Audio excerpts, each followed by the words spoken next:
Well, welcome everybody to the Tesla Owners Online Podcast. As you can see, we have a larger crew this time around.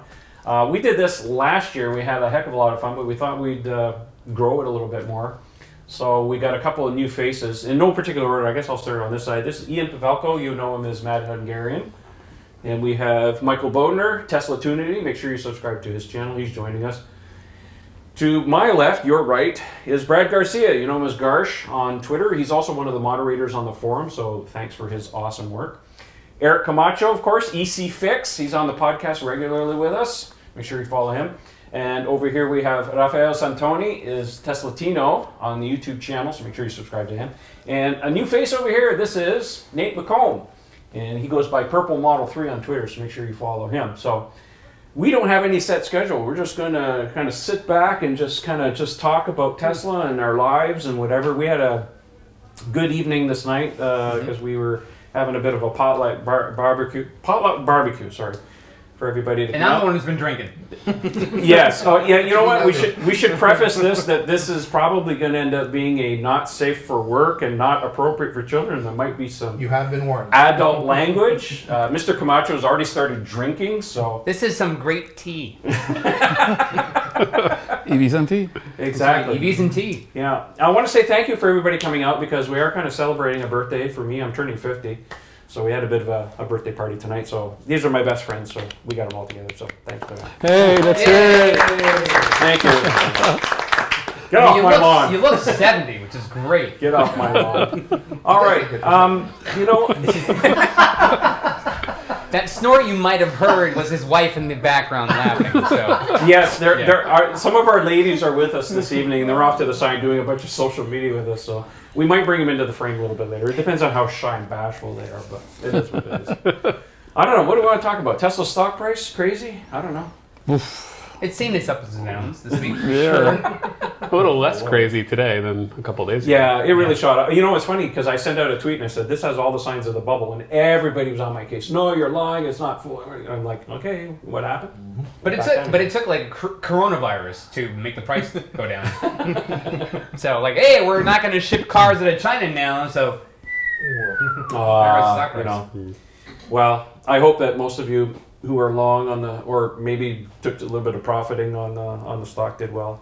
I think anybody of us who have stock are probably long on it. I don't. No? Yes, no? Yep, very, very long. I might have taken profits 250 points ago. So. Profits. Some profits. Yeah. Keep the rest forever. Yep. What was the last bit we heard? There's a possibility of Starlink being spun off into a separate IPO or an entity. How big is the constellation now? They have what? How many satellites do we have? I think they've had 3 launches. 4 launches. They've done 4 now? It's the 4th one's this week. Yeah. Yep. Said like 60. And each 64? is 60? So 240? And how many more do they think they're going to put up now? 1,500? Oh my God. It's a lot. It's a lot. Yeah. Wow, that's going to be crazy. I know a lot of people have been talking about the possibility of the cars being able to use, you know, I think it would make sense. I mean, if they can miniaturize the antenna situation, because I think Elon said that It's a the antenna is size going of to be a rather pizza large. box. but Yeah. I think it would make sense. I mean, vertically integrated that way, so you can get off having to pay the other companies or whatever for data and stuff. I think there's some possibilities there. I think long term, I don't think it's a priority for them, but I think there's some opportunities for them to do stuff there. But I don't know. I don't know. What else can I say? The car performed wonderfully for us to drive down here because it was 1,600 miles. Mr. Santoni here joined me on our trip. He actually flew from Florida up to Buffalo. I picked him up in Buffalo. Because of course he did. Of course he did. Yes. Well, flights are cheap for him. So anyway, I met him up in Buffalo, and then we cannonballed it down here, and 1,600 miles, both of us driving. Yeah, 23 hours and a half. Yeah, it was crazy. Pretty much. Lots of fun. The car performed fantastically. Ian was following us as well, but he had his own set of issues. Yes. Ms. Matt and I came from Montreal, and we didn't cannonball it. We did an overnight stop. But beginning in day 2, we basically took the 81 and then came down 77.26. We could have gone at that point straight on to the Savannah Supercharger, which would have been the next logical stop en route after coming through Charlotte. But then my dearest spotted that there was a Cracker Barrel at the Santee supercharger. So it means just a little bit of a deviation back up the 95, just a few minutes. And we thought, sure, why not? I've never been to that supercharger. Let's give it a shot. And we arrived there, and no power. So that was exciting. And we had all of about 15% left in the battery. So out of the 8 stalls, 1 or 2 of them was working intermittently, and then they all died out. So anyway, a couple of furious and fast calls to the customer service center at Tesla, and within the hour they got them rebooted and everything was back online. So all was well, but there is that slight moment of panic. It's like, how long is this going to take? You know, you're in the middle of a trip, so. And fighting the flu all the way down at the same time. That was a nightmare. That was no fun whatsoever. Yeah, we both had some form of, strep throat or throat infection and flu. So yes, but as soon as we got to the next day down to Orlando, we showed up at a walk-in clinic, and God bless America. Get out the drug pad. You need this, and a little corticosteroid on the side, and boop, we were feeling just fine. Yeah, flying. So 19 narcotics later, and you're feeling great. Yeah, we're doing excellent. Awesome. Yeah, been a good trip so far. We've only had a little bit of rain today. 1 day of rain. Yeah, the other day, because we went to Universal Studios with our good friend Nate here, who works at Universal. So he has all the inside information on some of the rides and stuff, which is pretty fantastic. So anyways, we got a little bit rained out that day and got a little soaked, but it was still fun. Still worth it. Next year we're going to do it again, but this time we'll stop in Orlando instead of coming down and then going back up, right? Maybe we'll do 2 weeks. We'll see. Lots of fun. Let's see, what else we got? We got Q4 numbers. Pardon? The Q4 numbers. The Q4 numbers, yes. Yeah. Well, I don't have the numbers in front of me, but Tesla's still in business, profitable, not bankrupt. Things are doing great. Imagine that. Yeah. We're still building cars. Well, 2019 was a banner year for them. Yeah. In every which way you can think of. Between the new gigafactories that they opened up, the production numbers, now, of course, in that report, they came out with what they're going to look at for their 2020 forecast. The Model Y, which will be both overseas in China and in Fremont. They're projecting, 500,000 cars by the time the end of the year is rolling around. So that's Model huge Y for them. coming online, which is going to be huge. Semi will start delivering this year, so a lot of big news for Tesla this year. Yeah, a couple of new cars coming in next year. The Cybertruck, which is a priority, Roadster is less of a priority. That'll be out. Yeah. So yeah, and who knows what else they'll come up with, because they said that they're going to be doing a design studio in China that are going to be developing cars for the worldwide market. So that'll be interesting to see what they do. Of course, everybody's talking about maybe like a little small subcompact, something a little smaller than Model 3. I think they don't want to be leaving any money on the table. If they can get the battery costs down and production up, I think there's some opportunities there to get in there, because we had Lars, of course, on the show a couple of weeks ago, I think it was, and there were some opinions that in some places in Europe they need a little smaller cars, so he made a good case for that. By the way, we should give a big shout out. Unfortunately, he couldn't be here tonight, but our friend Raj. Hey, Raj. Tesla Raj. Hey, Tesla Raj. We invited him. We said, please come to Florida, have some fun with us. But obviously, couldn't make it out because, he's on the West Coast. But we just want to give him a shout out. What else do we got to talk about? My gosh, there's just so much. I mean, the Forge performance fields for the Model 3 are going to be coming out this year. That's hopefully. right. Yes. Fingers crossed. Yeah. Well, we were sent some pictures. I'm selling mine. I've already spoken to them. We'll see. They're sold now. To be continued. Well, you have yours sold. Mine are sold. That's awesome. Anybody else got? I am not selling. You're not mine. selling? Yeah, I'm keeping. You're keeping? Nope. Nate, anything? Keeping. No. You're keeping? Oh, okay. If they look anything like what they showed, I want them. Should I rethink this? Yeah. My overall concern with them is the cost of the tires.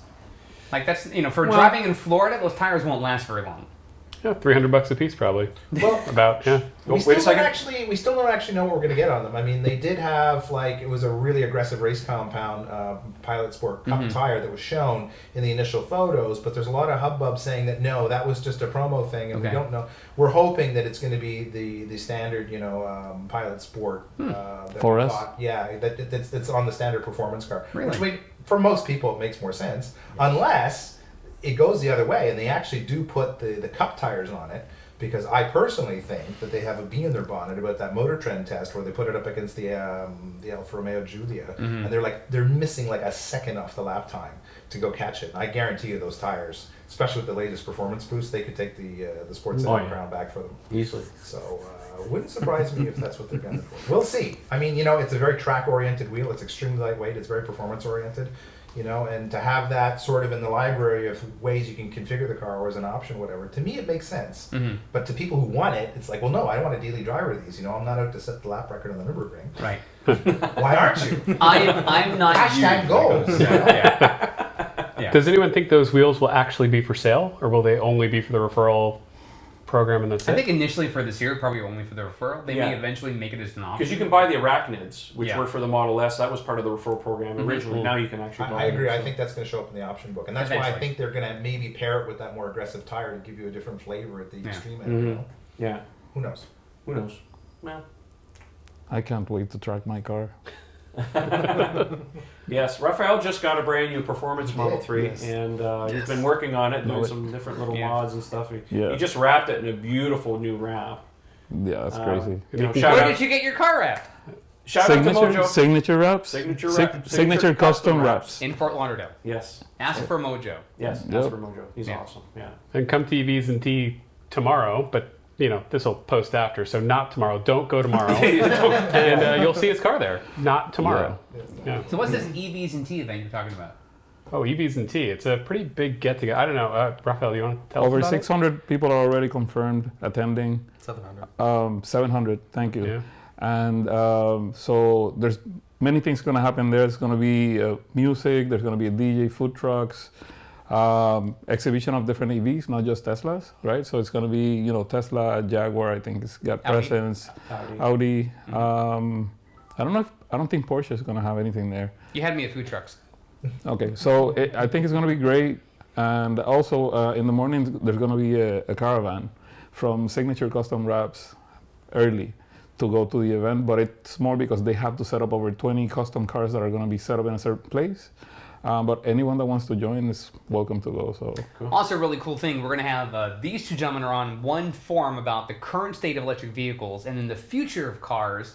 This guy will be on that panel. So the rest of us are going to be there Eric's going to be Eating. giving out hugs. hugs. giving a hug. I literally will have a shirt that says That hug you you. do not want to miss. Yeah, don't miss. Yeah. His hugs are epic. They're the greatest So is hugs his rants. ever. Oh, they are. Hugs and rants. There you go. I hear there will also Hugs, be high fives, anything with an H. there's You're- also going to you're be good Formula E racing simulators. Cool. So we might all miss our panels and just be racing the whole time. I don't know. We should mention the sponsors of this are Inside EVs, myev.com, Plug-in America, and Evanex. Speaking of which, Evanex is bringing a scale model of a Cybertruck, which is really cool. I actually saw it in person. It looks, it is a Cybertruck. It's just a little smaller than the real deal. It's really cool. Yeah, he doesn't fit inside. No. So, I think the you know what? Speaking of that, I just remembered, I think the Cybertruck would make, the Model S for kids? That would be awesome in a Cybertruck. I saw some online that people making like golf carts and little Hacksmith. yeah. Yeah, the Hacksmith, Yeah. they're by my place. And then you got a couple of Russian channels They're building building them the too. full Garage scale. 54. Yeah, they're building full scale. Casey Neistat did Casey, the cyber motorcycle. bike? Yeah. I watched that last Yes. night. Yeah, so obviously the Cybertruck design ethic or look is certainly getting some traction out there. We did get some breaking news tonight. You are getting Hardware 3. I am. Yeah, This literally during might dinner. have we're it by the sitting- time this posts. I don't know. I'll be seeing all of the cones on the road, all of them. All the cones. His phone rang. He's like, "It's Tesla! It's Tesla! Oh my God! It's Hardware 3. Hello, Hardware I 3. would love to have heard what was happening in customer service because there's a whole bunch of Tesla nerds sitting around the table while Michael's getting the call, Yeah. and they're like, "Why are all these people cheering on the background?" Please stop bothering us." I did. My guess is they've had it for a while with you like ready in the queue, but you've harassed them over and over Yeah. again for service stuff. They're like, we'll make them wait. You can put it out. For I them. said I was sorry. They laughed. It's all good. All is forgiven. They like pull up your name on the record and going, we see you have 19 service calls in the last 3 days. Are you feeling okay today, sir? I canceled all of them though, so don't worry. Who else is waiting for the FSD? You are? Yep. You just got a Hardware 3? I got the upgrade the hard way. Yeah, that came with the car. I'm tired of waiting. You cheated. You bought a Yeah. new car. Yeah, exactly. Yeah, mine came with a car. Ian, you're still waiting for yours too. I am. So You haven't made enough service appointments. Am I the I was only just one there not last getting FSD? Am I the only one? No FSD? I think I think you're the only one. Yes. Literally the odd man out. You're damn right. The driver is a real driver. You know what? It's so we tweeted out a story. I sent this link to two of you guys from Axios that he happened to retweet, which happened to be that the federal government here in the U.S. is now authorizing autonomous vehicles, but for like food delivery services. And it got me thinking, like, it's going to still be a while before we're seeing that for Tesla, because those cars have no side view mirrors, they have no steering wheel, there's no driver, so it's a very different kind of car. And they go extremely slow speed. So we're still a far way removed from our cars being full FSD. I still think it's going to be at least a couple of years before we have actual real-world testing with stuff other than Tesla. But my guess is they're going to want more than just Tesla testing it, but they'll have the data, at least in controlled environments. So you get your food at smart summon speed, basically. Yeah, slower cars for sure. Mm-hmm. I thought I'd take this opportunity and maybe do things a little differently, because I think a lot of people watch the podcast or watch YouTube videos, because some of us do YouTube stuff and they don't really know the behind the scenes story of like what we do, where we came from, or that kind of thing. So I thought maybe take a few minutes each and just kind of give the viewers maybe a little bit of background story on yourselves, just so they get to kind of know us a little bit. Are you guys okay with that? Sure.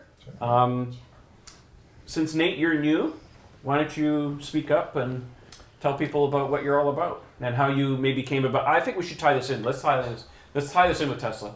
Tell them how you came about. Like what do you do? Like how does it relate to Tesla and stuff? Like when did I decide to get a Tesla, or just how? Well, what do you do? Where I don't know. Just Okay. Whatever. Just go for it.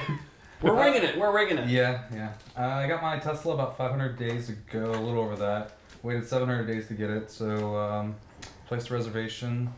And now that I have it, I've started Tesla Cam Viewer, which allows you to view all the cameras synchronized, export it, format the SD card or USB drive. For PC. For PC, sorry, for PC. Windows only, unfortunately. I wrapped my Model 3 in purple. Did that in my garage, chrome delete, all kinds of other vinyl and a bunch of other things, and customized it, made it my own, unique. And your background is software engineering for Universal. Universal. Yeah. So, but you were telling me too that you're You say it like it's a bad thing. Like, no, 12 years. Yeah. But you were telling me because of what you do there, that's where the Tesla Cam idea kind of. Yes, there was an instance where we needed a video playback system for one of the attractions, and I came up with my own idea of making it software based, and was able for it to talk to the ride and get triggers and synchronize everything. So I got the experience with that, and when Tesla Cam came out, I was like, this would be the perfect opportunity, create something for the community, help out. When I was trying to view footage, it was looking at that time we only had, I think, one camera, and it was 10 minutes worth of footage. When they added the other 3, that ended up being 40 to 44 minutes worth of footage to have to dig through just to find somebody walk by the car and triggered sentry mode. So that's what inspired me to create Tesla Cam Viewers, to help everybody out in the community find, I got 15 alerts on my screen. What were those 15, to see it as quick as possible. Unfortunately, it's only for Windows, so you have to take the card out and plug it into your computer, but it gives you some extra features built in that kind of make up for that. now, I was going to say, can people donate if they wanted to support your application? Yes, TeslaCamViewer.com. There's a donate button on it that sends you to a PayPal link. You can send me whatever you want. The program's absolutely free, so donations are welcome. I'm very thankful for the donations I have gotten. Constantly improving.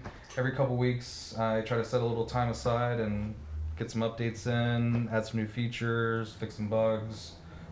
Talk with the community and figure out what things they're looking for and help out. So, Awesome. Awesome. Thanks for making that app. Yeah. That's awesome. Well, Rafael, since you're sitting beside Nate, why don't you tell the viewers a little bit about yourself? Well, let's see. I got into the Tesla community right before ordering my car. I was already kind of curious about everything, because everything I learned about Elon before Tesla really. He's always been associated with so many technology companies. So I work in a tech company as a marketing systems analyst. Right now, it's more like any kind of systems analyst, not just marketing. but yeah, so I reserved like probably all of us sight unseen, and waited 2 years. You waited 3. Sorry. Little dig. Yeah, I just It's just the time conversion in Canada. That's right. Yeah, that's Because what we're it on is. metric time. Yeah, but yeah, so I I got my dream car, drove it for 19 months and 51,000 miles, And then sold it. and then got rid of it. Yeah. No, I always wanted to order the. Is that how you always performance treat car. your cars? Pretty much. Always looking for an update, And when I don't get the update when I want, I just change it. Screw it. So anyway, I got the car that I wanted, but at the moment it was not the car that I wanted. I wanted the performance, but it was not available. It actually became available 3 weeks after I had gotten the other car. Yeah. So it gave me a lot of pleasure. We drove through the U.S. A couple of times. From east to west, and we hit most of the states. We also went to Canada when we visited you a few months ago, and then I decided I wanted to get a performance. So I just pulled the trigger on it, and I could not be happier. Mm-hmm. Yeah, but really, my story is probably the same as many of us in the sense of how we love the cars, how we create friendships, and what we have going here is part of that. I think I've met several thousand people in the last year alone, just on my road trips, and it's incredible, really. It's hard to put into words because it becomes like actual friends. Not that we met in high school friends, but it feels like that even though we recently met, not even a decade ago, just a few years. So for that, I'm very, very grateful. Spending time with you and everyone around, helping people, getting help from people as well. It's incredible. I've never seen anything like it. And I'm very active at the Dania Yes. Tesla store too. Yeah, I try to frequent the Tesla stores as much as I can, but the only one that's really close to me, which is 25 minutes from my house, is that one. Borderline stalking, if you think about it. They are very kind. Not too long ago, I also run the Tesla Owners South Florida Club, and they opened up their doors for us, and we had a gathering of the club there where we did a viewing of a documentary, Racing Extinction, from my friend Leilani Monter, and it's good because it opens up the conscience. If you haven't seen that, it's an incredible documentary. Yeah. You can just watch it through Amazon or whatever your favorite streaming service is. It's incredible. It opens up your eyes in terms of what we're doing to the planet and especially the animals. I stopped eating meat right now. It's been I don't even know how many months since last year, since September, and I'm not really missing it. And the funny thing is that I'm not doing it because of the health. I'm doing it because I feel so bad about what we're doing to the animals, really. Hell yeah, man. But we have a side benefit, right? The health is also good, So I've been vegetarian now since 2012, so it's been almost 8 years that I've been vegetarian. Yeah. And it's, aside from the environmental benefit, it's a health benefit too, but, I often, it's really weird. There are people I know that will go to a petting zoo and see animals there and go, look how cute they are. But then they'll go to dinner and actually eat the flesh of that animal. And I'm like, this is so goddamn delicious. Holy crap. And I just remember when I decided to go vegetarian, it was just a decision just to do it. And and I've been, just cold turkey. Yeah. By the way, that's a bad phrase, isn't it? In this instance, yes. Yeah. We've gone with yes. Just saying. Except for the turkeys, they can't feel anything. So Yeah. Right. So I actually learned from many conversations that I had with Leilani that it really makes sense even if you don't completely take meat off your menu, just one little thing, one thing at a time, right? One meal a week Even meatless makes Mondays. a difference. Even a meatless Monday is a big Yeah, deal. anything makes a difference. Yeah. But that's just one thing that I've learned and embraced from the Tesla community. But it's not just Tesla, right? This is just right things that we can do. I sprayed my car, the other one, and now I wrapped the new one. yeah, the wrap is really cool. Yeah. I mean, well, you can tell the viewers because by the time we'll be at EDC, they get a chance to see it. Yeah, it's a new product for signature custom wraps. First time they use it. I don't think there's another Model 3 like mine with that wrap anywhere actually. I think it's called Midnight Purple Black or something like that. It's a color shifting from purple to black, and it's super glossy. I think it looks even glossier than actual paint. It looks like it's wet. It completely looks like real paint. You can't. Yeah. They did a fantastic job. And it's not easy to do something like that. I mean, Mojo does a really, really good job. I never seen him in action the way, like, when I saw that, it's like, oh, wow, it's incredible. So, yeah, always trying to make the cars fun. The main reason that I do those things to the car is to trigger the conversations. Yeah. And, well, I don't have to tell you how that goes. People just get, attracted to it and start asking, well, what is that? And why did you get that? And the usual questions, like, or statements, I should say, like, before coming here, we went to a supermarket and I asked about another Tesla that was in the front because I've seen it every day for a couple of weeks now, so he must be an employee. And I asked him also, when are you getting yours? And he's like, oh no, that's too rich for me. I'm like, no, it's not. What do you drive?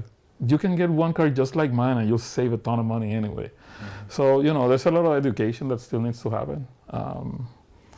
And I don't know what else. I mean, this car has brought me back to life pretty much. I had a terrible motorcycle accident. How's your elbow?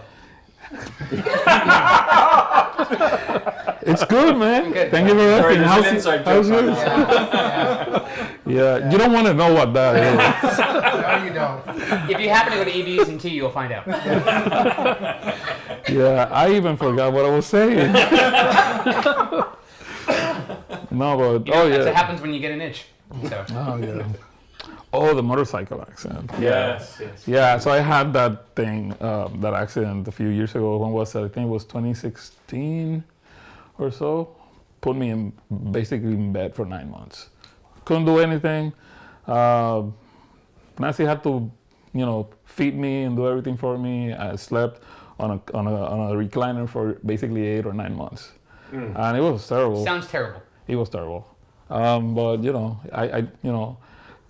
I survived, which is the important thing. Yeah. And some people ask me, why are you always like that happy? That's not normal. It's like, yes, it is. I shouldn't be here.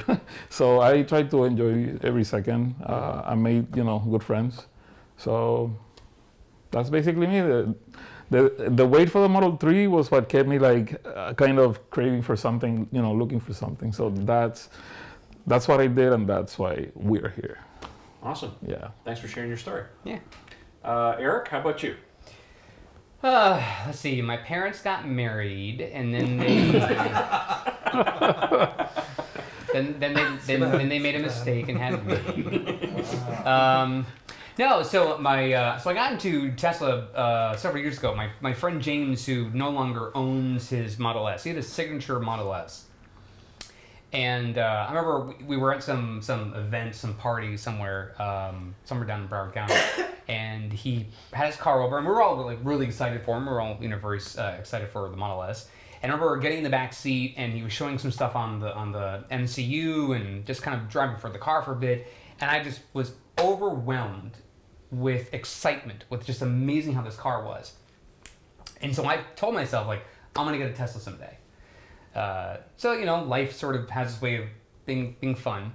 So when the Model 3 was coming out, I said, well, that's a car I can afford. I could certainly get that. And I had a car. I owned a 2012 Honda Fit. I'm just going to save up some money for this for the Tesla. So when the reservations were going out, I remember going to bed on March 30th at around 11 o'clock at night. I had my alarm set. Was ready to get up early to get to the mall to be in line for the reservation. Well, 1:30, I woke up. Don't know why. Yeah, she's laughing. That's Beverly, by the way. That's his wife. So I woke up at 1:30, and I was just excited. Like when you're a kid, you're going on a family trip, and you're like, Christmas. oh my God, Christmas Day. Right, it's like, oh. So I got really excited. And I just said, if I fall back asleep now to wake up at 4:30, I'm going to miss it. I just feel like I'm going to miss it. So I got dressed, I just got out of bed, I snuck out of the house, and I get in my car, and I go to the mall in Boca Raton at the Boca Town Center. I get there, no one else is there.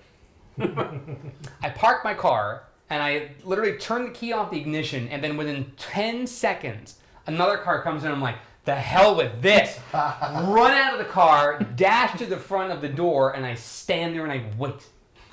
Now I'm not like Ian who had a tent and a mattress and all kinds of crap. I'm not. I thought everybody had a tent. No, I'm not. Tent.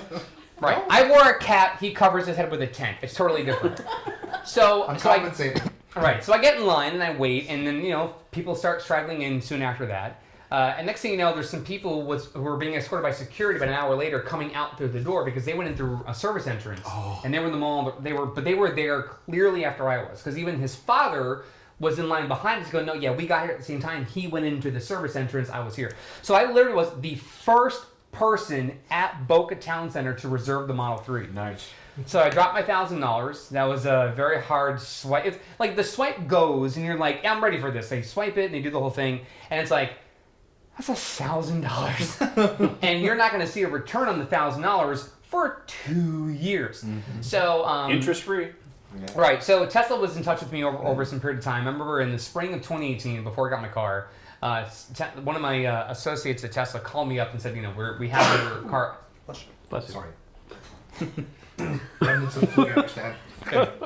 Ian's been sick with man cold 2.0, as he calls it. Yes.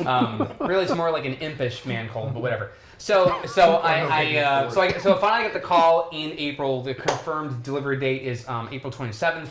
I actually got offered a job to work for Tesla right before that. So the day before I picked up my car, I was actually employed by Tesla. Wow. So that was within 24 hours. Then I got my car, and I remember driving away from the lot with it, and my immediate reaction was this was, at that time, probably the top 2 best decision I'd ever made in my life. The other decision is sitting off stage over here, but we won't get into that right now. She's regretting everything I'm doing. So, she's actually, I'm sorry, come back, please. Okay. So I get the car, and I had it ever since then. Now, I'm not someone who likes modifying my cars. The only things I really have are 2 Avenex products in my car. I have the dual charger for the QI wireless charger, and I have the cup holder insert. Yeah. That's it. I don't do wraps. I don't do coatings. I've done nothing. But the one thing that it introduced me to was to this community of owners. And I remember being at Cars and Coffee, as it was with Evanex a couple years ago. And that was a chance I had to meet Trevor and Beverly, and the relationship built like that. In due part, in fairness, they're Canadians, so I could have been dressed as a beaver. They'd still invite me in for dinner. That would have been a bonus, actually. Right. I'm sorry. Yeah. But no, I've been so thankful and so appreciative of the community that's reached out on social media, the people that we see at charging stations when we're at public events. The intriguing thing is Tesla has its share of detractors, and we come across them in very tiny numbers relative to the size and scope of the audience that we deal with. And a lot of folks, I think, are afraid of what Tesla is and either don't know it, and that's where we get a lot of the negative reaction. But when they understand what the car is, when they do what Trevor says, which is butts in seats, when they get in the car, experience it as either the driver or as the passenger, it changes the way they think of not just Tesla, but electric vehicles as a whole. We try in our show to not be negative about other electric vehicle companies. We know that Rivian's coming out with some cars. We know that there's other legacy manufacturers that are also coming out with their own electric vehicles, and that's good. We want to see that transition. But we know it's in due part because of what Tesla's created. We know it's because of them, and in due part, it's because of us. We're the ones who are advocating for Tesla all the time, and Tesla has a $0 marketing budget. So to see what they've grown into in essentially less than 10 years' time is really, really impressive. So for us to be part of that groundswell, to be part of the foundational energy to seeing what Tesla is, I mean, when people see the stock price, it's because we helped get it there. We're the ones keeping the dream alive. So I feel very blessed to be part of the community and look forward to continuing this in the years to come. Awesome. Thanks, Eric. So I discovered I could do really solid imitations of voices from a very young age. Probably when I was like 6 or 7 years old, I could imitate characters on TV. And so I've done some voiceover work, not a whole lot, but I've done like radio commercial recordings and some other stuff that's never made like major airwaves.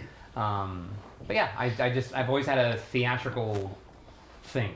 Yeah, but can you do Hank Hill? No, I'll sure could. He does what I call Alabama Senator. Alabama Senator. Oh, Lance. Does he sell propane?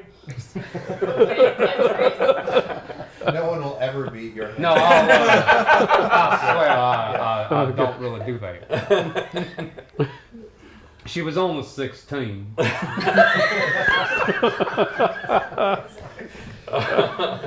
Oh boy, we told you it might be that kind of podcast. You Yes. never know. All right, it's Brad's turn. Brad, tell us Hi. about your journey. Hi, Brad. Hi, Hi, Eric. Brad. How are you? Good. Excellent.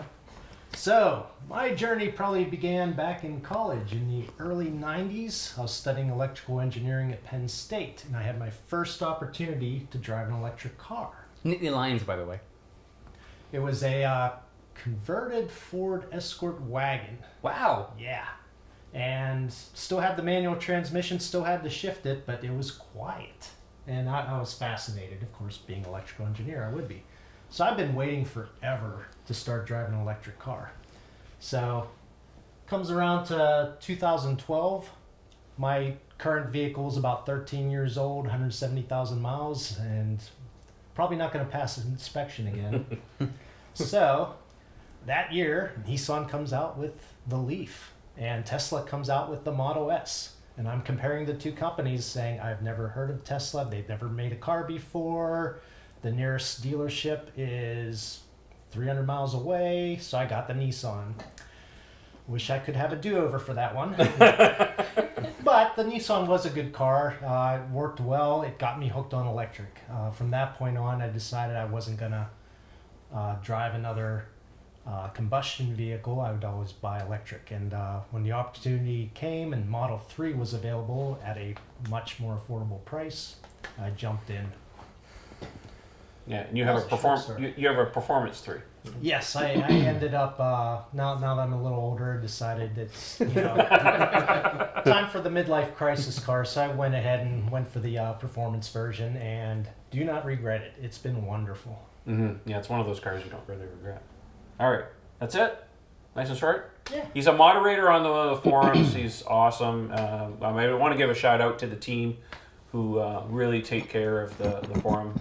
These guys are wonderful. They do a bang up job. So make sure you follow them. TeslaOwnersOnline.com. Make sure you follow them. Well, let's go on this side. I'm going to skip myself. You all know about my story, but let's start with Ian here.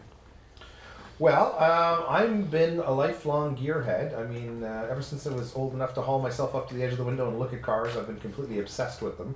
So it wasn't long before I was driving them, taking them apart, modifying them, trying to make them go faster, getting into trouble with them, and all the stuff that comes with it. And I wound up working in that industry. Pretty much my entire career has been based in automotive, originally working in automotive accessory shops and then getting into wheel manufacturing and et cetera, et cetera. And that progression sort of was always along a timeline of evolution and getting into more efficient cars, but always really being focused on performance. And it's like, yeah, if I can get a car that's a little bit better on the environment, a little easier on gas, sure, that's good. It was in the back of my mind. But I'd say in the last 10 years, that really ratcheted up, and I was kind of like, yeah, this whole gas car thing is not good. Like we have to change our ways. But even 10 years ago, for the average person like me, finding an affordable performance, EV, there was no such thing. I mean, the Model S was just coming out, and it was like, wow, that's incredible. I mean, that thing's a friggin' spaceship, but it's no way close to my price range. So I always sort of had my eye on it. But even though I was deeply involved in the automotive industry, Tesla for me just remained a curiosity. It was like, wow, it was this little pinnacle, exotic, cool company doing this new thing off in the corner. And oddly enough, what really dragged me in deeper was SpaceX. And I remember, this was about 5-6 years ago, Ms. Madd and I were down here in Florida for a launch, and we happened to be in Florida at the same time as the SpaceX launch. I said, you know what, let's go watch a launch. You've never seen a launch, so let's go watch a Falcon 9 launch. It's going to be cool. So I opened my first social media account, which is Twitter, just so I could follow the updates on the launch. And of course, if you're following SpaceX, you're basically following Elon. I mean, it's everything is the Elon channel, right? So in no time at all, I was following updates, and then of course you start following Tesla, and you just get sucked into the whole world. And I was amazed at like all the stuff going on. It just gave it an extra depth and dimension. So you start following people in the community, and I'm like, ooh. And that was right around the time they started dropping hints, okay, the Model 3 is real. Now, for all of you that have been following them much further, you might be, well, that was in the master plan back in 2006. How could you not know this? I just wasn't paying that close enough attention. But the minute they announced that car, I was like, that could be something. And it seems odd to me now, but I remember it was probably in the summer of 2015 where I first said, I'm going to buy an electric car. And it sounded so radically insane to me. It's like, you know, like, I'm going to buy an electric car. I think a lot of people still have that sentiment, but it's changing. It is. I mean, looking back now, I'm like, what the hell was I waiting for? But at the time, that was a very strange thing for me to say publicly. And then it just quickly went out of control from there. I started signing up on the forums, you know, talking to a lot more people. And of course, the excitement around the Model 3 was unlike anything I'd ever seen in the automotive industry. And I've pretty much seen it all. Like, I mean, the hype around this car. And of course, that all sort of converged in that moment on March 31st, where stores around the world we all gathered. In my case, I camped out in the freezing cold for 2 days in my tent. We can smell it in Florida. I'm sure you could. Anyway, but yeah, that whole thing. I mean, the French newspapers in Quebec called it the automotive Woodstock in Quebec, is what it was like. We had this huge celebration. People camped. They brought stoves, and there was cookouts, and I mean, the whole thing was incredible, and it just blew my mind. And that's what brings what everybody else has been talking about here. You know, that's the second element, which I really didn't expect at all, was the community around it, which is really the most incredible group of owners of anything. I mean, I've been involved with, you know, car clubs and motorcycle clubs, and I've been car rallying, people with all sorts of deep passions in it, but never a community like this. That just completely blew my mind. So, you know, that's what I sort of lived on for the next 2 years, waiting for the car, you know, and learning about it. And then, of course, not long after that, I met Trev, you know, and then somehow got invited into a podcast long before I even had a car, which still blows my mind. Just when I thought I was out, it sucked me back in. But the miraculous thing was the fact that Tesla pulled this off, that said, like, look, you're out there, you want an electric car, all you really had to do is create a car that was sustainable, that did the job. If they built an electric Camry, that would have been perfect for 90% of most people who have to get around on a daily basis. They didn't need to build a car for me. I'm that 3% fringe, you know, who's like driving, you know, a wildly modified A4 Audi, you know, and doing all sorts of stupid things with it. It's like, no, you know, that A4 you're driving, we're going to blow that out of the water. We're going to blow your mind with how good this car is going to be. And at the end of the day, your cost per week or per month driving it is going to be about the same. I couldn't fathom that was going to be possible. And they delivered, and delivered in spades. I mean, to this day, it's the single most incredible thing I've ever bought. I don't regret it for a second. And like the fact that I can still enjoy everything I love about cars, and it's better in every which way. And I mean, driving around Quebec on 100% renewable electricity, my carbon footprint has like gone through the floor. I mean, it's a miracle. I mean, if more industries could adapt that, shoot for the moon, like accept nothing else, you know, you can do it. You can actually build products like this that do all that, and environment. It gives me tremendous hope for the future. You know, like, we don't have to suffer to have a sustainable future. This car is actual physical proof of it, you know? Yeah. To me, it's incredible. We had that conversation the other day where you had mentioned, like, for such a young company, how well-tuned the Model 3 is in terms of suspension and handling. It blows my mind. I mean, you know, you look at the car companies that, you know, me as an enthusiast, and many of us have always looked up to, you know, like Audi and BMW in particular, you know, Porsche, cars that set the standard for driving dynamics. And Tesla comes along out of nowhere. It's like, yeah, we got this. We can do that. And damn if they don't. I mean, they're this close. I mean, it's really remarkable. Like I said, the car didn't have to be that good. It didn't have to have any of the cool factor, the technology, but certainly not the driving dynamics. I mean, I dare any enthusiast on earth to get in this car and not take it for a whale around the block and not tell me it's one of the most fun cars you've ever driven. Mm-hmm. You know, like, that's really above and beyond. That's what's. I think it's also imperative to note that, because you knew, like, with the Ioniq, with the Leaf, with all the variants of electric cars that were coming in, they were great city EVs. Yes. For getting you to A to B, short distance, not high mileage, that sort of thing. They were able to combine the muscle car enthusiast power performance outcome that you're used to, that you're certainly a gearhead that attracts you, and then merge it with the safety, with the performance, with you know, just the whole technology aspect of it. And to boot, they go, but we're also going to update it like you do your phone. all of that. I mean, they're able to basically take people who were caught, short-footed and say, we're going to not only do an EV, but we're going to make your car like you're driving your phone. And that's changed everything. All of us have said, we've all found some features and all these OTA updates that we get. We're like, now this car is what I thought it would be from when I first took delivery. Like the one-pedal driving. That changed everything for us. I mean, for me, I was like, shit, I've been waiting for this since I got the car. Yeah. And so now we have that. And now with Hardware 3 coming out, like we're seeing these evolutions all the time. And then, the car I had, the car you had, that we bought it from the dealer, that was the same car in 2012 and 2013 and 20. But like our car will have umpteen updates in 1 year, and every new update, it's a new car. Yeah. And what other company can you talk to the CEO and say, hey, I don't like this feature, Yeah. or can we update this, or whatever it may be, and We got it. We're gonna, Yeah, okay, we can do that, sure. Yeah, and then of course your phone's exploding in notifications, but yes at 3 o'clock in the morning, you wake up like, what the hell happened overnight? Raise your hand if your phone has melted once at least. Yes, exactly. Yeah. Yeah. If your pocket is burning, Elon liked the tweet or replied. That's what 30 million followers will do to your phone. Yeah. That's right. But it's interesting what Ian was saying about the performance on the vehicles, because even already owning the car for over a year, right? It wasn't the performance model, but I knew, and I've seen videos of people that had the performance one, crazy races, things that people do, and like I knew that it was a great car, but now that I have the performance version, it's like, whoa, wait a second. I mean, the thing turns like it's on rails. It has power. We went to the drag strip 2 weeks ago, 1/8 of a mile. So it was a bit abusive against all the ICE cars that were there. All the combustion cars that were there were like, no one could keep up with us unless the car was running alcohol or had $100,000 invested in and slick tires and everything. Alcohol, you say? Cheers. So it's insane, really. Like when you think about it, it's like these cars are silent, have all the power in the world. Suspension is decent enough to take a few turns hard. It blows my mind. Yeah. It really does. I mean, I used to build cars, like, again, like engines, transmissions, suspension, just tear them apart, get them like race ready, and spend 2 hours on the track just pounding at it. And these cars can take a beating as well. Are you guys going to test out dyno mode? Oh, hell yeah. Yeah. Oh, yeah, absolutely. By the way, if you're not sure what that is, you can kind of look it up. Don't do that. Most people should not do it. Don't try this He's going to do it, though. Yeah.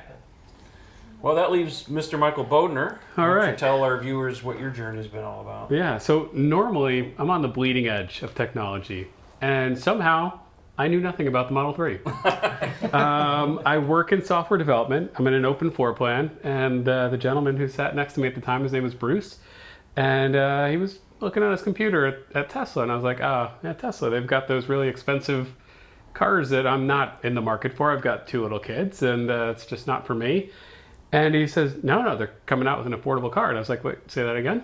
An affordable car.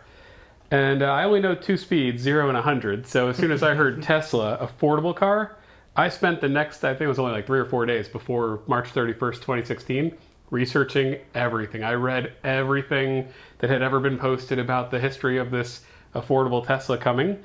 And the morning of the 31st, sight unseen, the night before I had talked with my wife and I said, I'm going to put down $1,000 on this car we've never heard of. Or seen. Never seen, never heard of. They just make really expensive cars we barely see on the road. She's like, you're nuts. Why don't you wait until you see it that evening? And I said, you know what? If this is like the next coming of the iPhone, if this thing is huge, I'm going to regret not putting that money down earlier. Right. It's refundable as long as they don't go out of business. I'm going to get that money back. And so I put the $1,000 down. I had to drop off my daughter at school, so I wasn't camping. Okay. I had some dad responsibilities. But I got that. Well, I wish I was camping. Would have been awesome. But I was about 40th in line when I got there, and I was 2.5 hours early for the open, and I was like, this is something. Takes me back to being in college and camping out for like the Xbox or the PlayStation or whatever was like everyone in front of Walmart before they'd open with You're it. so old. Oh my Yeah, I know. I'm the oldest person on the podcast here, as you can tell. So yeah, it was just kind of a whirlwind. And then we watched the presentation that night, and I was just in absolute awe. And then this was all I thought about for a while. And later that year was a big birthday for my dad. My mom surprised him with a Model S. She said, "Hey, I want to trade cars with you for the day." And then he came home and his car was gone. He opened the garage door and a Model S was sitting there. Wow. And took delivery with her, drove it home, and then I really fell in love with Tesla. I was like, I kept pushing, get this car for him, don't get him a Porsche, don't get him an Audi, get this car. And so I got to enjoy that car for a little bit. We'd take it for date nights, have fun, that whole thing. And, the Model 3 came out, people started taking deliveries of it, and someone on the forum, actually, his name's Dan, he said, "Hey, your dad has a Model S. If you trade your reservation over to him, you're going to get invited to configure your car." And I was like, "Sorry, say that again?" And so I called Tesla, I traded my reservation over to him, and 7 days later I got the invite to order. Wow. And at the time, everyone was ordering and their cars were coming probably in about 30 days, and I had a 7-day turnaround, which was unheard of. I had a business trip to Vancouver. I missed the Cars and Coffee where you guys all met each other, and I took the red-eye flight home, ripped everything out of my car, drove to pick up my Model 3, and Trevor was there, which was awesome, and he filmed the whole delivery. I remember the comments. I read every comment on your video, and people were like, "Oh man, this guy's not excited. He's not even happy to get his car." And I was like, I was so speechless. I had no emotion. I just, wow, this thing is amazing. And This is him on like 11 right now. turned all the way up. And then just like Rafael said, how the whole community comes together. I never had met Rafael before. I didn't know who he was, and he reached out, and I randomly met a stranger and picked him up in my car, and we went out for a drive, and then we become great friends, and all of us have. So he's a borderline stalker. So he was, yeah. I was like, I don't know. I drove around the parking lot for a couple times, like, I don't know if I can pick him up. And and the rest is history. And I think after you get a Tesla, you have to start a YouTube channel, and I have. Please, everyone, It's start what a you do. YouTube And I just can't say thank you enough to Trevor. He gave me tons of feedback and ideas and how to shoot things properly. And if you watch my I've made 90 videos already. Doesn't take long. If you watch the early ones, they are terrible. But watch them all. So are mine. And it's just amazing. And everyone in this community is helpful. Everyone shares ideas. Everyone collaborates. I mean, I was installing the power trunk in my car, and I was freaking out because I was destroying my car. And I called Nate, and he's like walking me through everything. And just everyone is willing to help, and everyone's there. So it's been amazing, and I'm so thankful I got this car in it all because of all of this. Not even just the car, but everything that's come from it. I think that night they had, over 150,000 reservations by the time Elon went on stage. That's over $150 million in reservations they had. Yeah. It's crazy. For a car that no one had ever seen. Yeah. Yeah, interest free. I had every full faith and confidence they were going to deliver that car. And so I had no problem, like, here, take my money. Do it twice. I don't care. Whatever. Like, let's get it. It was a long wait. I mean, I felt so. I remember I had some customers would say, the wait's terrible. I'm like, Australians reserved it first. Yeah. They're getting it last. Shut the up, okay? Like, I mean, they're on the other side of the world, where even other animals are going, really? You chose to live here, and and it's hard. Like, it's hard to be like, here, All due respect. We love right? They're of course protected, but like, no, they get it first. By the way, all hearts out to Australia. Seriously, Yes. all the fires and stuff. We hope everyone's doing well out there. If you do find organizations that are supporting the wildfires out in Australia, please go ahead and donate to them. They need every help they can get, especially for the animals. But yeah, like, there were a lot of folks who were just like waiting. I'm like, it's okay. You're gonna get yours. So it was surprising to get mine, and I remember initially when I got mine, like driving through South Florida, like being among the first. I remember when you and I started talking, like I can't find another blue one. This My car's 2 today. Actually. Right, there you go. Yeah. That's right. And then we we all of a sudden, like, a few months go by, and like I can't go a day without seeing like 20 of them. But that's good. That's the growth you want to see. Yeah, it's amazing, the growth of the Model 3. Wait till the Model Y comes out. Oh yeah. I mean, it's funny, if you come back and you look at the progression of what Tesla's been doing with the Model 3. Like, the Model 3, in all honesty, was about 6 months behind schedule. But they bit off more than they could chew, in the sense that they'd never made a car in high volumes like this before. So obviously they had their trials and tribulations, but it shows, obviously, with the Model Y now, because the program's been pushed up considerably. Yeah. They're going to start deliveries by the end of next month.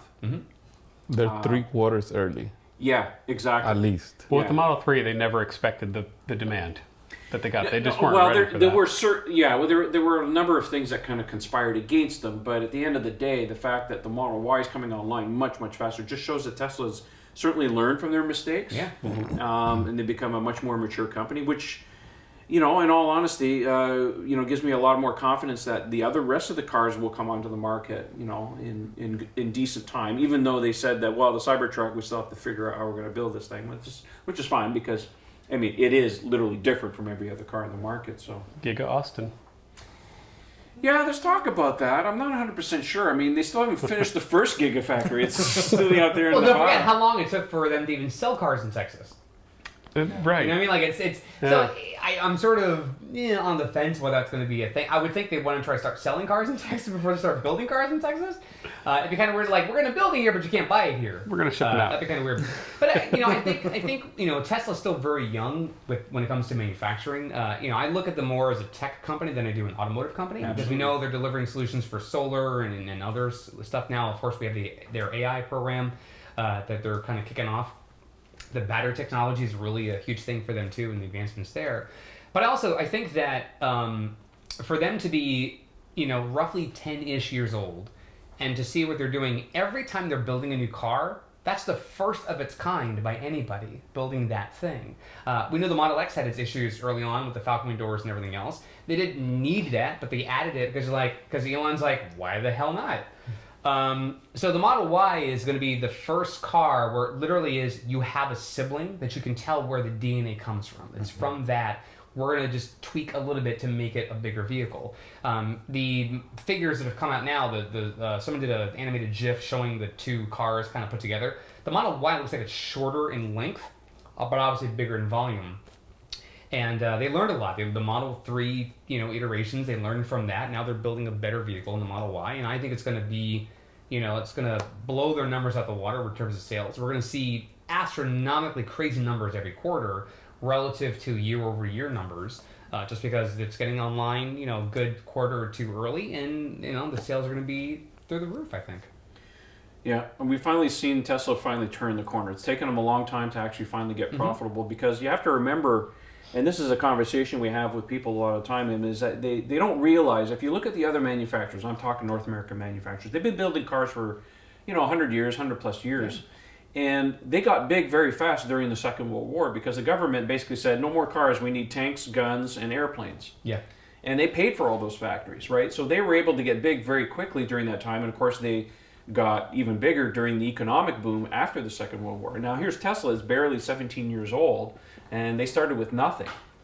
So you have to give them some slack. Yeah. But what they've been able to achieve over the last 6 or 7 years of building mass market cars, and I don't mean to exclude the first Roadster because it is what it is, but as far as mass manufacturing cars, it's only been 6 or 7 years. And what they've been able to achieve in that short amount of time compared to the rest of the automotive industry is truly incredible. So what are the next 5 or 6 years really going to bring for them? And in the case of the Model Y, we know that there's an existing sibling with the Model 3, and a lot of the tech is pulled from that. But it also, in certain respects, they're not afraid to try something new. We know that it's going to have a new manufacturing process in terms of the cast body and the bottom. Right, like nobody's ever done anything to that scale before. And it just shows that they want to do some efficiencies. Like, Sandy Munro talks about the Model 3 being overcomplicated in terms of the body. Okay, yeah, maybe he's right. And Tesla is basically taking that to heart and saying, okay, fine. We're going to take 70 parts and we're going to go down to 1. Who else would do that? Nobody would do that. And it remains to be seen whether they do this new wiring thing. But I have pretty good confidence that's exactly what they're going to do with this car. Yeah. And I know some people are going to ask and say, well, are they going to bring that to the Model 3? I think that technology, once it's proven on the Y, will make its way into future cars and maybe a future edition of the Model 3. But it's not like they're going to stop production and just say, okay, now we're going to do this on the 3. That's just too disruptive, especially when demand is still growing. They can't shut down production and redesign the car in this short amount of time. Look at the Model S, how long it's been around, and we still haven't seen a complete redesign of the car, although I believe that in some respects a lot of that stuff is coming later this year. We'll see what's going on with that. But anyhow, I think it's time to bust out some chips. These went over really well last year. We brought these down from Canada. These are ketchup, and these guys really like these, especially this guy. He loves it, Michael. Don't you? They're just all right. guys. All right. All right, let's do the communal thing. All right, the newcomers get to try these first because the other guys have had them. All right. Yes. Ketchup. All right. Bet You've you already didn't- had them. Pass them around. Come on, Nate. What do you think? Very good. I'll take two. Yeah, All right, I'll have a couple 5. Ian. bags. We have more. We opened one bag, but we have 3 more. 3 more? 3 more. So strangely, during all of our stories, not one of us mentioned autopilot or full self-driving. I've used it for 95% of the road trips that I've taken. Right. I wish we could get stats that would actually show us how often we use autopilot. And They have that on the logs. We just don't have access Tesla to it. insurance. All right, fine. It's going to be I'll important eat for it. Tesla insurance. That is a great feature. One of my favorites. I pay for FSD. I don't expect to be able to use most of the feature. I mean, for crying out loud, I still don't have the FSD visualizations. You have them in your car. I thought it was geofence. I've rebooted my car many times since I've been down here for the last week. Not a sign of it. No dice. So obviously, certainly not in the car at this point. So So what does that mean? Does that mean that because you do have the new hardware, right? I have the hardware. I have the latest firmware in the car. It's just for whatever reason they've flagged the car as a Canadian car, and we just cannot get the visualizations no matter what. I was under the impression that it was geofence because Transport Canada, which is our authority that checks all this stuff before they flip the switch or whatever, needed to review it, and they typically do, and that's what happened with Navigate on Autopilot when it first came out. You guys had it for about 3 weeks before we got it, and then it just showed up one day. And when we drove into the U.S., we had it. That's why I say it was geofence, Yeah. because many people Yeah. did go across the U.S., rebooted their computer, NOA would come up, and they could use it. Yeah. Wow. They could even keep a route back into Canada, but the moment they canceled the route, it would revert back, right? Yeah. So I thought it was the same thing over here, but still no sign of FSD visualizations on our side. So there might be some other things that I'm not aware of. Maybe it's not just the visualizations, but maybe there's some extra data that's being sent back that we're just not part of yet. But I don't know if we'll get it eventually. It's just not. I don't know if it's gonna help, but you're not missing much. Well, no, I'm not missing Hey, much. We're just. Don't tell me We that. want to see cones. I want garbage Cans and cans. cones. No, I mean, but you know, you can see it when you're not driving. If you're driving the car, you can't really pay attention to those things. I'll take more. It's kind of weird. Today I actually recorded. I had He was a Nate. cone. I had Nate next to me in his car, and the car was showing him as a cone. Like it was just a car. Take the ball. I mean, Yeah. I do think Navigate on Autopilot for city roads is due soon. Very soon. And that's going to be our first real look at what is the That's fine. FSD Why exclusive. give it to So me? Pass it around. I've got a lot All right, here. open it. I'm excited for that. And I was, the big thing for me with Hardware 3 is I was worried Model Y production would ramp up and all of a sudden they'd forget about all of us. So I wanted to get that computer before that happened. It is not surprising in the least to know how many folks Tesla's employing, the various departments they have that work out of Las Vegas, out of Fremont, out of Hawthorne, out of everywhere. And they're so, whatever they're dedicated to do, they're some of the best in the world at that thing. The engineering that goes into all the various software updates.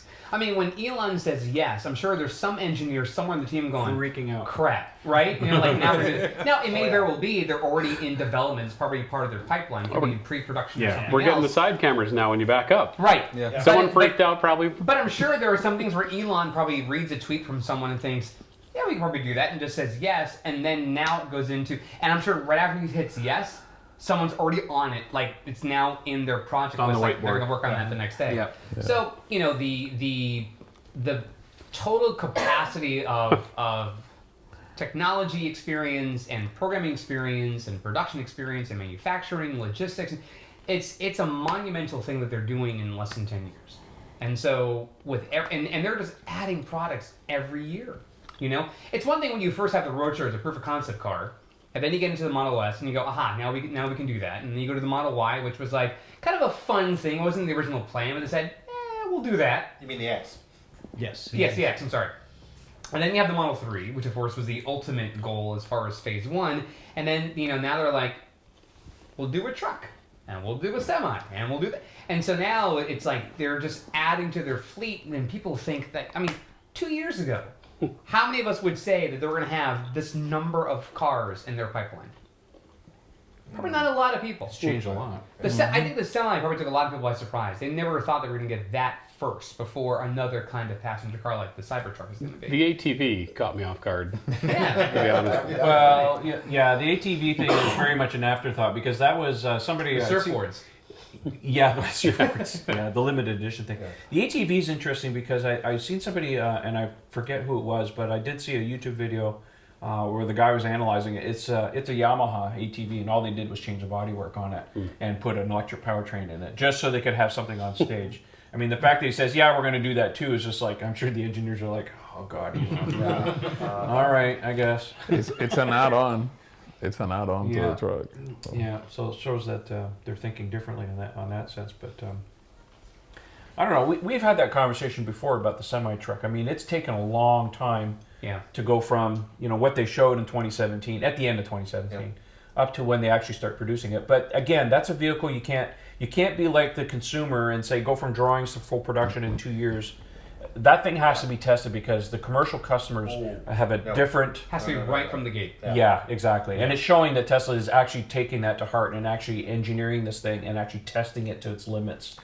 No, and Elon's pretty transparent about that. He said, look, that thing, when we revealed it, you sort of have to remember that was at peak production hell. Mm-hmm. So it's everything in the company was being sucked into the model. Which is why everything else got pushed off to the side. Yeah, so I think that added, I think the increased difficulty of streamlining Model 3 production added a year to the timeline, certainly, of the Semi and maybe a few other projects. And also, the Semi is going to use so much of their battery cell manufacturing capacity. They need to get that ramped up before they ramp up Semi. Exactly. And that's why it worries me a little bit when they've got all these other products coming out and they still haven't expanded the Gigafactory in Nevada yet.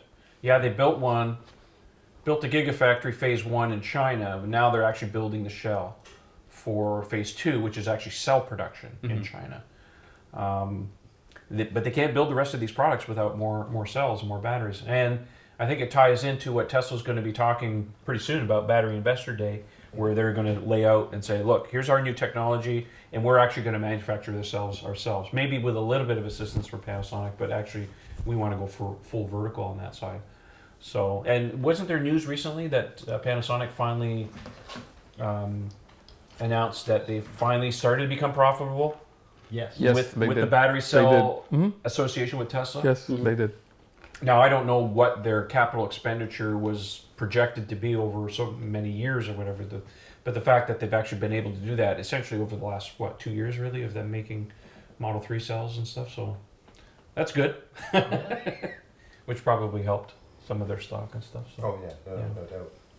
Elon said that the stuff they're doing with the batteries that's going to be announced is going to blow everybody away. Like, crazy. I hope so. And if you look at Tesla's technology compared to everybody else, and this is something that people have been talking about, that if you look at how far Tesla is, I mean, people say, oh, they're 2 or 3 years. I think Tesla's actually more like 10 years ahead of everybody else. Easy. In a lot of different ways. Well, I mean, even the engineer from Ford who did and Ask Me Anything recently on Reddit, talking with the Mach-E, and he straight up said, yeah, Tesla's 5 years ahead as far as powertrain and battery technology goes. That's straight out of his mouth. That was a pretty honest, bold statement from a guy who works for Ford. Well, you also have to remember, too, Tesla started with nothing. They don't have any baggage. Right? All the other car manufacturers are struggling to build the first amount of cars that they announced because they're buying batteries from Samsung or LG, and they just don't have the capacity. Right? So the way I look at it is if you're going to build electric cars, you got to own that part of the technology just like they own engine manufacturing and R&D on engines, right? You can't just say, well, we'll just buy engines from somebody else, right? Because that jacks up your cost and you don't have any control over what's going on. You have to own that technology, which is something that Tesla understands. We got to go vertical in that part. One by one, all the other OEMs are going to have that realization. I mean, Volkswagen's the first one to look at it seriously and sort of start aligning themselves up in that direction to create their own battery production. But unless the other guys do it, they're just going to be compliance cars for the near future. Well, I think they're the reason why a lot of them now are struggling or to even turn the switch on that is in part because they saw Tesla as a nobody when they first came out. Not anymore. So they didn't see them as a threat. They thought they weren't viable. They figured they would at some point just collapse and crash and be gone. And then here comes another bygone automotive manufacturer. What materialized, of course, is something entirely different, where Tesla proved all the naysayers wrong. They're now holding strong and certainly one of the more dominant automotive forces. They're now the second most valuable automotive company, second to Toyota. They just recently surpassed Volkswagen, which is all the more impressive for those two. And they're at a point where now legacy manufacturers are looking at them saying, crap, we have to now compete with that. We know they're a dominant force. And even though we know in 2018, the last year of numbers we had, that roughly 2% of all new auto sales were electric vehicles. We know that number is going to skyrocket very quickly. The same S-curve rationale that Elon mentioned before Model 3 when that rolled out, we're going to see the same changes now with electric cars across all the manufacturers. Yeah. And so we saw in New York City this week, they announced that by 2040, all service utility vehicles in the city of New York are all going to be electric. Now, that's certainly 5 years later than we're seeing some countries having fully electric cars. I know overseas in Europe, I forgot which country it was, they said by 2035, they're going to have solely electric cars in the country for auto sales. That's a big major change, not just for utilities, but like any passenger car will be electric. So we know those things are happening. And now these manufacturers, Porsche, Audi, Jaguar, some of the luxury brands, but even now Toyota, Honda, and many others are all saying we need to now be on that same playing field. We've always advocated in our show that we're fine with competition. I mean, I as a buyer of a product should have the freedom of choice of what I want. If I want to stay with a certain manufacturer, that's certainly my own choice. But if you at least have other options and you want to go electric, sure, there shouldn't just be two. I'd rather there be 200 that there's options to get. And so now that they're coming online, they're really seeing where the advancements that Tesla has from day one was always, we're not going to beat you with building the first electric car from the ground up that we designed. We're also going to beat you in technology. We're going to beat you in batteries. And right now, that's the two things that everyone else is having a hard time with, which is trying to get cars that have both the range capacity that Tesla has and also can do it where they can continually update the car so it stays on par with their competition. And that's there's not enough manufacturers are putting an onus on software, and the software is such an ace in the hole as far as Tesla's concerned. Well, combined with the charging network, because most of them are like, well, we want nothing to do with that. It's not our bailiwick, but. If you talk to anybody who owns a Tesla, the two things that they love the most is, the software updates and the supercharging network. That's what really, makes all the difference in the world as far as those cars. So unless the manufacturers either partner with another company for the charging network and do some kind of, not necessarily fund the build out, but, give them some kind of, here's an incentive. You buy a car, you get a certain amount of supercharging, or whatever the case may be, much like Tesla's doing in their program, right? But the software, God, that's such a game changer. Yeah, I mean. But you know what? The software is amazing, right? But one thing that Tesla has done that I had no clue, right? And most people don't have a clue yet. There are things that you don't think can be controlled by the software because they never were, right? But when they built the car initially, like they made sure that everything could be talked to. Yes. Even though they did not have the features, like, I mean, I'm sure that Tesla can put a button on the screen to turn on the right, dome light alone, for example. Oh, everything is connected in those cars. Like, you could do the light show that you can do on the Model X, on the Model 3, if they wanted. I'm pretty sure that they have full control of every single piece of hardware that's on the car. I did not expect 2 months ago to be able to press a button on my steering wheel and say open glove compartment, and the glove compartment opens. Like, that was pretty trippy the first time I did that, that's a perfect example, Free bacon. That's right, baby. Back to the legacy automakers, I think the biggest struggle that they have is that, first of all, there's a dealership network. Yeah. Tesla's big advantage is that there aren't dealers. And there's talk about should they, shouldn't they. But when you look at the legacy automakers, and listening to Elon talk the other day about how legacy automakers make their money, they make their money on service. So the cars inherently electric cars do not require as much service. So how do you incentivize a dealer to sell a car that isn't going to make money for them? I walked into a Chevy dealer to look at a Bolt a while ago, just for fun. Like, hey, show me the Bolt. I want to see this car. Hey, we want to show you this car over here. But I'm asking about the Bolt. Mm-hmm. That's tucked in the back. That's hidden. We don't even want to show it to you. So even if the legacy automakers make the cars, they also have to convince the dealers to sell the cars. They're fighting within themselves, and they've got their legacy customer base, So if they push them, then they're alienating their own customer base who's coming for that new BMW 3 Series or that new Audi A4, and I want gas, and I want a 6-speed, and you can't have it anymore. So you said it really well. It's hard to break into a new market, but it's also easier to be brand new and have no baggage when you do it. And to be a dinosaur in the industry is really tough in an industry like this. What also concerns me too is that, and I'm going to forget my language here, but we don't have time to fuck around. There was news came out this week that scientists now think, climatologists now think that Antarctica, which had its warmest recorded temperature at this time of the year, I think it was like in the mid 60s, 64, 65 Fahrenheit.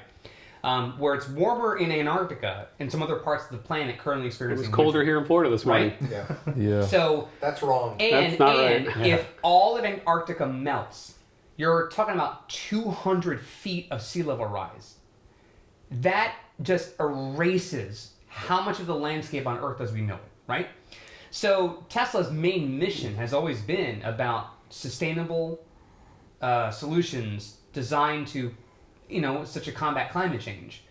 And when legacy manufacturers are sort of keep pushing the deadline further and further away, they're part of the problem. Now, whether it's lobbyists, whether it's certain government agencies, whatever the reasons are that they don't do it, if you're a consumer that walks into a lot for General Motors and you say, I want to get an electric car, and they try to deter you away from that, they're part of the problem. Now, whether they're complicit in it intentionally or otherwise, we are literally in a time zone, we're in a time now in society where we're seeing what's happening in Australia, which we mentioned earlier in the show. We know what's happening across coastal communities where sea level is changing. Hell, we're here in South Florida. We see on a sunny day, even where it's not king tide, where Miami's underwater on a sunny day in the Sunny Isles. That's a known thing. Sweetwater, same thing. We know that there are impoverished nations that don't have the resources we do that are dealing with this on a daily basis, and it's a major problem. So to me, it is incumbent on us as consumers to sort of tell people, well, if you don't get our money, then you're going to have to change. So I think as more and more people put pressure on manufacturers of automotive vehicles and everything else, we're going to really see it happen. Some companies now are saying we're going to have to make this change. But everything is contingent on we're going to do it 10 years from now, 20 years from now, when the rationale should be you should have done it 10 years ago. Yeah. We're seeing Exxon stock plummet this week, and Tesla was skyrocketing. That's not a mistake. That's actually the end There's a result. change in the industry. Right. The It's investment the industry. mindset that we're changing now, Yeah. Well, we got guys like Jim Cramer who's just completely flipped. Yeah. I mean, that's influential on investors, right? So. Yeah. Well, he said this week that essentially all companies are now like cigarettes, tobacco. Yep. Like big tobacco. Yeah. Yeah. Well, let's see here. We've been going on now for the last an hour and 20 minutes. Any closing thoughts on things that are going on that you want to throw in, or not really? Kind of, sort of. I think I said everything I know. Well, I will say this though. I do want to thank Ian. I've never done this yet. We talk about the stuff you do for selling T-shirts for the funds you raise for the organizations. The work that you do to sell those shirts to help contribute funds to, and go ahead and name the organization so the audience knows if they don't know already. Well, here in the U.S. it would be Plug In America that benefits, and back at home in Canada we have two. There's an umbrella of different EV organizations under Electromobility Canada, so that we sort of take a rotating basis to give to different clubs across Canada. And then in my own home province, part of it goes to l'AVEC, l'Association de Véhicules Électriques de Québec. Say that 5 times fast. Yes, exactly. I won't try. So yeah, we sort of split up. Pardon me, I'm being signaled off camera here. Better? Thank you. So, Man Cold 2.0. Trevor will get rid of that in post. All right. It never happens. He knows a lot. So. That's it. So yeah, I mean, these are all organizations I think are doing tremendous work, especially my homeboys and homegirls at l'AVEC, because I've participated. They do a lot of ride and drives, very similar to a lot of the other clubs all across North America, and they're doing tremendous work, to introduce people to EVs, and I think it's so critical, exactly for the reasons we just talked about, that traditional car dealers are ill-equipped. They don't have the experience. In some cases, they certainly have no interest in demonstrating the advantages to EVs. And in my home province, where we have 100% renewable power, to me, it's like criminal that more people aren't taking EVs seriously and looking into them. Thank God we have really good incentives now, and it's really taking off. But it's work by these volunteers who spend so much of their time just letting people drive their cars and talk about them. So to me, it was a really important thing, and that was just a weird offshoot of the whole tent thing. It's like, well, let's take the strange little graphic off the shirt and see if we can sell a few of them. And here we are. Hundreds later. I mean, I'm really impressed by the response. So to me, but yeah, I wanted to at least mention that because for two reasons. One is for those organizations to get any contribution certainly helps them fulfill their mission to do what they do.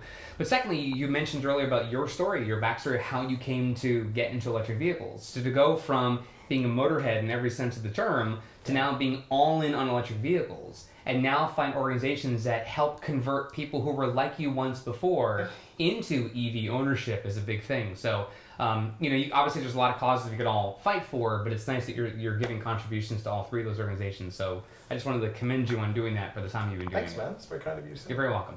Well, since Ian's on the end, actually, let's start over here with Nate. Where can people find you? He's been so talkative the whole time. I know. You know what? I got to give Shut the hell up, man!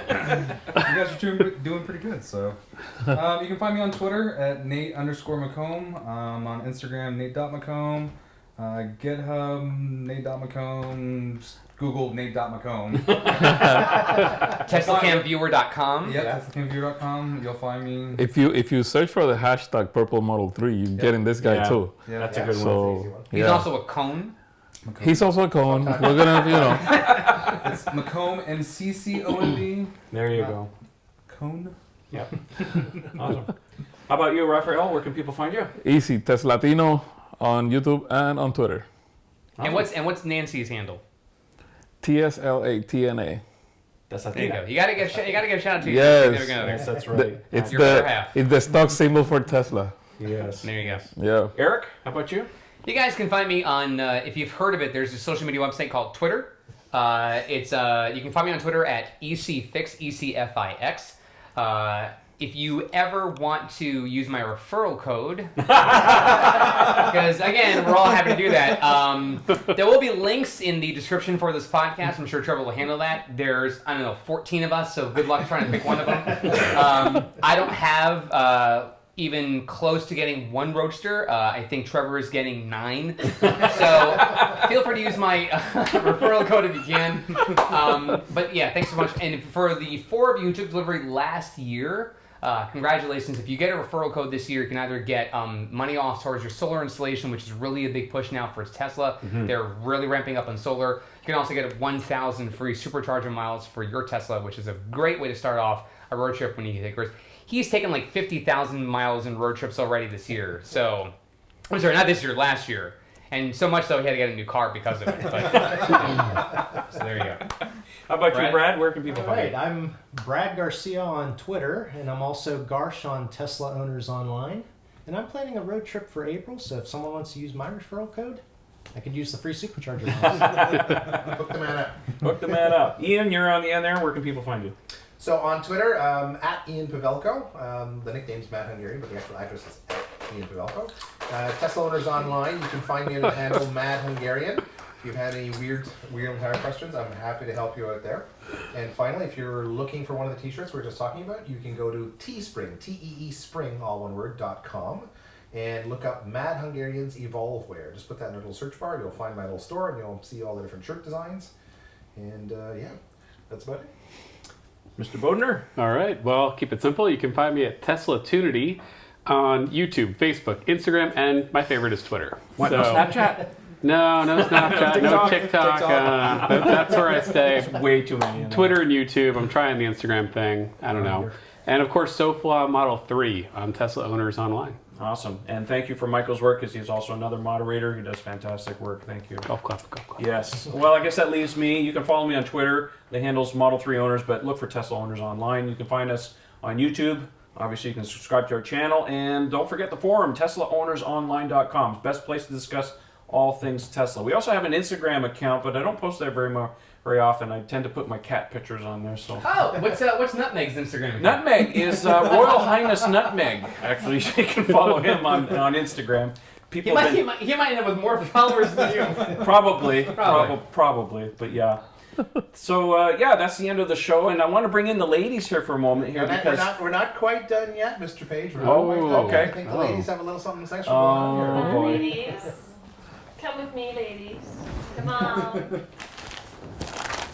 I just want to wish you a happy birthday. It's a bit early, but you're with your friends Oh, brownies. and all of my friends.